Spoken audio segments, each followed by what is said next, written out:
ममता बनर्जी के राज में अब पश्चिम बंगाल के हिंदू खुद को सुरक्षित महसूस नहीं कर रहे हैं। स्थिति इतनी ज्यादा खराब हो चुकी है कि हिंदू परिवारों को अपने ही देश में शरणार्थी बनने पर मजबूर होना पड़ा है। आपको बता दें कि मुर्शिदाबाद हिंसा के बाद तकरीबन सैकड़ों की तादाद में हिंदू परिवारों ने पलायन किया और वो पलायन करके मुर्शिदाबाद से मालदा आ गए और वहां पर एक शरणार्थी कैंप में उन्होंने अपनी रात गुजारी है। तो वहीं दूसरी ओर ऐसी स्थिति को लेकर के बीजेपी एक बार फिर से ममता बनर्जी की सरकार पर हमलावर नजर आ रही है। तो वहीं दूसरी ओर बात अगर हम पश्चिम बंगाल के राज्यपाल सीवी आनंद बोस की करें तो उन्होंने साफ तौर से मुर्शिदाबाद के हिंसा को लेकर के बड़ा बयान देते हुए सख्त एक्शन की बात कही है। उनका कहना है कि जो लोग भी हिंसा में दोषी पाए जाएंगे उन्हें बख्शा नहीं जाएगा और उनके खिलाफ कड़ी कार्रवाई की जाएगी। दरअसल आपको बता दें कि पश्चिम बंगाल के मुर्शिदाबाद में फिलहाल स्थिति तनावपूर्ण है लेकिन शांत है। लेकिन 2 दिन पहले जिस तरीके से हिंसा भड़की उसकी भयावहता का अंदाजा इसी बात से लगाया जा सकता है कि अब तक तकरीबन 500 लोगों ने मुर्शिदाबाद छोड़ दिया और पलायन कर मालदा में आ चुके हैं। यह सिलसिला अभी थमा नहीं है बल्कि लगातार जारी है। पलायन करने वाले लोगों की संख्या दिन ब दिन बढ़ती जा रही है। ये शरणार्थी ग्रामीण मालदा के एक स्कूल में शरण लिए हुए हैं और जानकारी के मुताबिक इनमें ज्यादातर जो शरणार्थी हैं वो हिंदू परिवार से ताल्लुक रखते हैं। जानकारी के मुताबिक ये ग्रामीण मालदा के परलालपुर हाई स्कूल में शरण लिए हुए हैं। इस स्कूल में कम से कम 500 लोग शरण लेकर के ठहरे हुए हैं। इनमें से मुख्य रूप से महिलाएं और बच्चे शामिल हैं। आपको बता दें कि ये शरणार्थी मालदा के हाई स्कूल के क्लासरूम में डेरा जमाए बैठे हैं। उनके साथ बच्चे भी हैं। स्थानीय डॉक्टर भी शरणार्थी कैंप पहुंचे और चेकअप कर रहे हैं। इन लोगों का कहना है कि मालदा के स्थानीय लोगों ने हमारी मदद की। वे धुलियान से भाग करके आए और नाव के जरिए मालदा तक पहुंचे। शरणार्थियों का कहना है कि पानी की टंकी में जहर डाल दिया गया। पानी हमारा जीवन है, अगर ऐसे पानी पिएंगे तो मर जाएंगे। जान बचा करके हम घर से भागे हैं। हमारे घरों में लूट की गई और उन्हें जला दिया गया। सीधे तौर पर जिस तरीके से इन परिवारों ने अपनी आप बीती बताई है, जाहिर तौर पर सुन करके हर कोई दंग हो जाएगा, क्योंकि जिस तरीके से प्रदर्शनकारियों ने, कट्टरपंथियों ने इन हिंदू परिवारों को निशाना बनाया, इन हिंदू इलाकों को निशाना बनाया, उसके बाद हिंदू यहां पर पीड़ित हुए और इन्होंने अपना घर छोड़ दिया।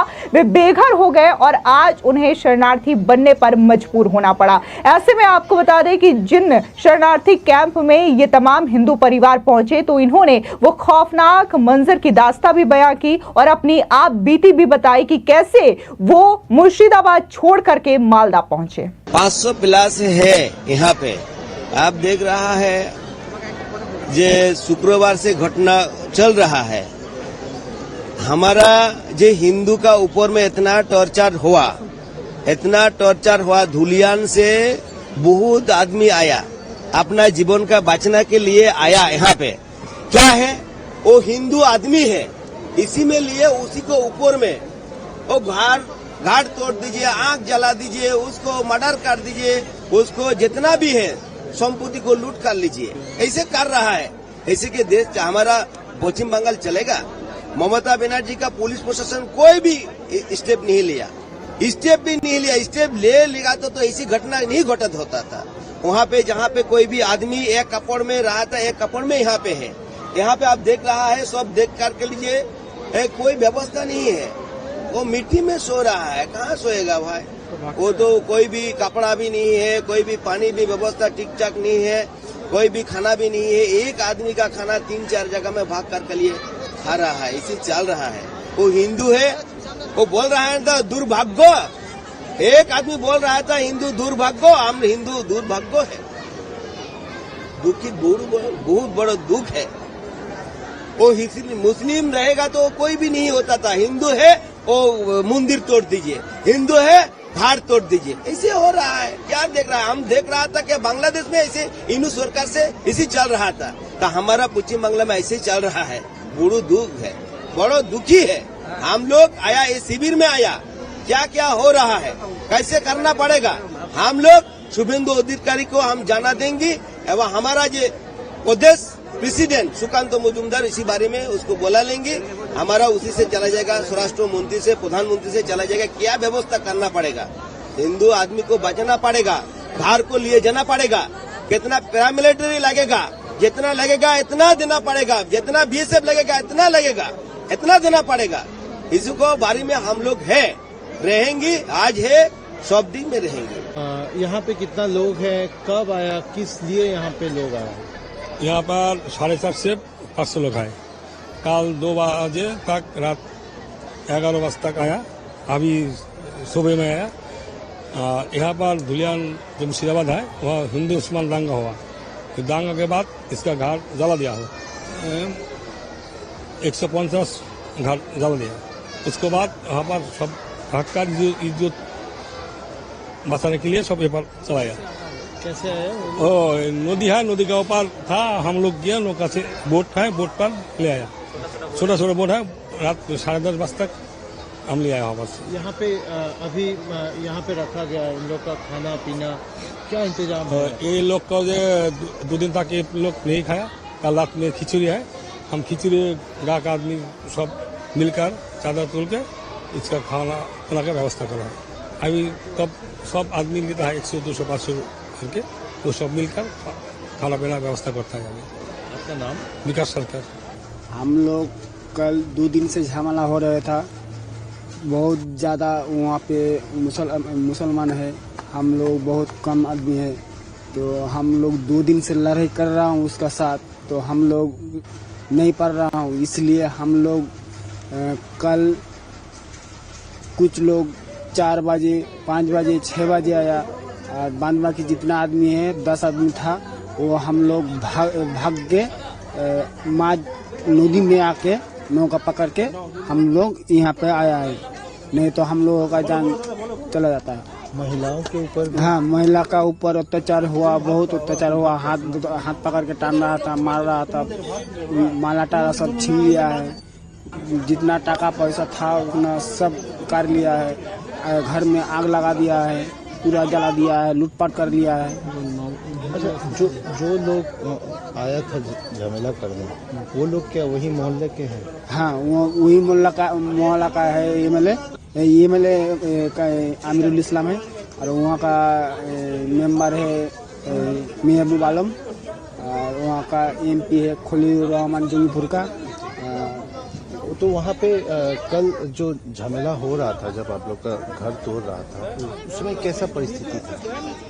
वहाँ पर हम लोग तो शाम था, हम लोग को मालूम नहीं है कि झमेला लग जाएगा, इसलिए हम लोग शाम था। तो कल 5 बजे से वो लोग माइक में अलाउ कर दिया है कि हिंदू का घर जितना है लूटपाट कर लो, छिनताई कर लो। तो तब से वो लोग आया है, रात में बम लेके आया, हम लोग रात में भगा दिया। इसके बाद वो फिर रात में आया, रात में जितना आदमी भाग सकता है भाग गया, जितना छागल था, गुरु था, वो लेके सब चला गया, काट के खा लिया है। फिर सुबह आया तो दिन मान हमारा झगड़ा हो। हम लोग कुछ लेके आए?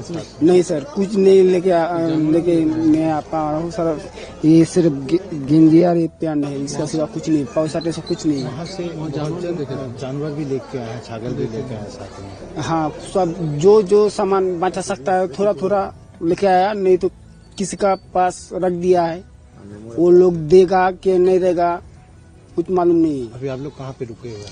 हम लोग यहाँ पे मालदा का पारापुर हाई स्कूल में ठहरा हुआ है। यहाँ का यहाँ का जो हिंदू है उन लोगों ने हम लोगों को सहारा दे रहे हैं, खाना दे रहे हैं, कपड़ा दे रहे हैं। यहाँ का जितना तृणमूल का नेता है बहुत कुछ है, आ रहे हैं, कुछ भी नहीं दे रही है। अभी आया है बीजेपी का एमपी एमएलए आया है, वो लोग आया है, खाना पीने का इंतजाम कर दिया है। क्या चाहते हैं? हम लोग यही चाहते हैं सर कि हम लोगों को यहाँ पे बचना है, तो यहाँ पे मिलिट्री कैंप बैठाना चाहता है, नहीं तो हम लोग नहीं बचेंगे। यहाँ पे 100 आदमी हिंदू है तो 1000 लोग मुसलमान है, वो लोग चाहते हैं यहाँ पे हिंदू नहीं रहना चाहता है, सब मुसलमान। इसलिए हम लोग को बचना है, तो यहाँ पे मिलिट्री फोर्स कैंप बनाना है। খুব খারাপ দিন, মানে সকাল থেকে দুপুর পর্যন্ত লোকের বাড়িতে লুকিয়েছিলাম, দিয়ে থামছে না, তখন ওই আমার মেয়েকে নিয়ে পালিয়ে এসেছি। আসলাম, এই পাড়ার লোককে খবর দিলাম যে যান বাঁচছে না, আমরাকে করো। ওরা বললো যে কোনো রকম করে ঘাটের নদীর ধারে আয়, দিয়ে আবার ছোট নৌকোগুলোতে আবার পার হয়ে আসলাম, নিয়ে আসলো আমাদেরকে। হ্যাঁ, খুব অত্যাচার। ওই বলেই আমার মেয়ে আছে, একটা জোয়ান মেয়ে আছে, ওকে নিয়ে আর কার বাড়িতে কোথায় থাকবো? হ্যাঁ, ওই জন্য ভয়ে পালিয়ে এসেছি। এখানেও এখন কি হয়েছে, কদিন থাকছি বাড়ি ছেড়া, কদিন কার বাড়িতে থাকবো? সবাই না, আমার স্বামী আছে শুধু। হ্যাঁ, গোটা পাড়ারই এসছে, সবাই এসছে, সবাই তো ভয়ে আতঙ্ক হয়ে আছে। আমাদের সে ধুলিয়ান সবজিপট্টি রোড, ওখানে কি এরকম সবাই ভয়ে পালিয়ে এসেছি, বলছে যে আসছে এরকম, দিয়ে ওরকম পালিয়ে এসেছি। এটাই ভাঙচুর আমাদের পার্শ্বে হয়েছে, আমাদের ওখানে হয়নি, পার্শ্বে হয়েছে।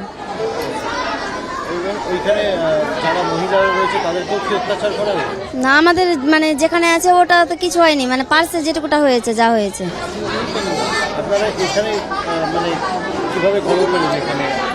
এখানে সবাই শুনছি যে এখানে আসছে, দিয়ে আবার এসছি এখানে। वहीं दूसरी ओर मुर्शिदाबाद में कानून और व्यवस्था की स्थिति पर पश्चिम बंगाल के राज्यपाल ने बड़ा बयान दिया। उन्होंने कहा कि राजभवन मुर्शिदाबाद में स्थिति पर नजर बनाए हुए है। भारत सरकार और गृह मंत्रालय भी स्थिति पर पूरी तरीके से अपनी पैनी निगाह रखे हुए है।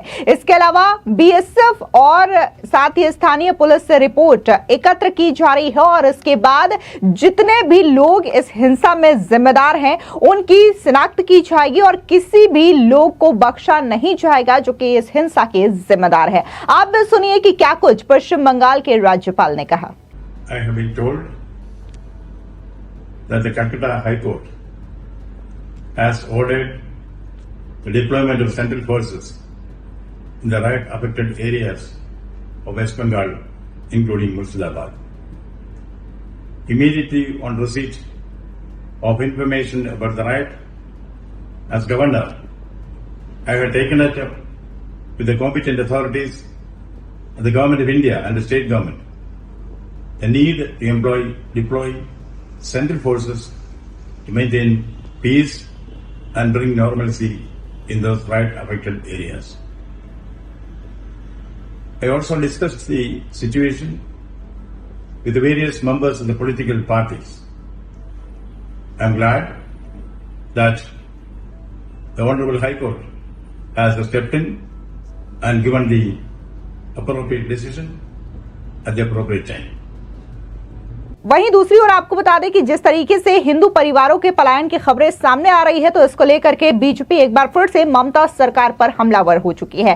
राज्य विधानसभा में विपक्ष के नेता और बीजेपी नेता शुभेंदु अधिकारी ने यह दावा किया है कि हिंसा के बाद धुलियान से 400 लोग पलायन करने को मजबूर हुए। उन्होंने सोशल मीडिया साइट एक्स पर एक पोस्ट में कहा कि धार्मिक कट्टरपंथियों के डर के कारण मुर्शिदाबाद से 400 से अधिक हिंदू परिवार नदी पार करने में और मालदा पहुंचने के लिए मजबूर हुए हैं। बीजेपी नेता ने कहा कि टीएमसी की तुष्टीकरण की राजनीति ने कट्टरपंथी तत्वों को बढ़ावा दिया है, हिंदुओं को शिकार बनाया जा रहा है। हमारे लोग अपने ही जमीन पर जान बचाने के लिए भाग रहे हैं। कानून व्यवस्था की इतनी खराब स्थिति पर राज्य सरकार को शर्म आनी चाहिए। आपको बता दें कि मुर्शिदाबाद में प्रदर्शन के दौरान कुछ कट्टरपंथियों ने हिंदू बाहुल इलाकों को निशाना बनाया और इसी के साथ ही उनके घरों में आगजनी की, लूटपाट की और जानलेवा हमले भी किए। इस हिंसा में पिता पुत्र समेत 3 लोगों की मौत भी हो गई है। बता दें कि मुर्शिदाबाद में वर्तमान में भले ही तनावपूर्ण शांति बनी हुई है, लेकिन 2 दिन पहले हुई हिंसा के बाद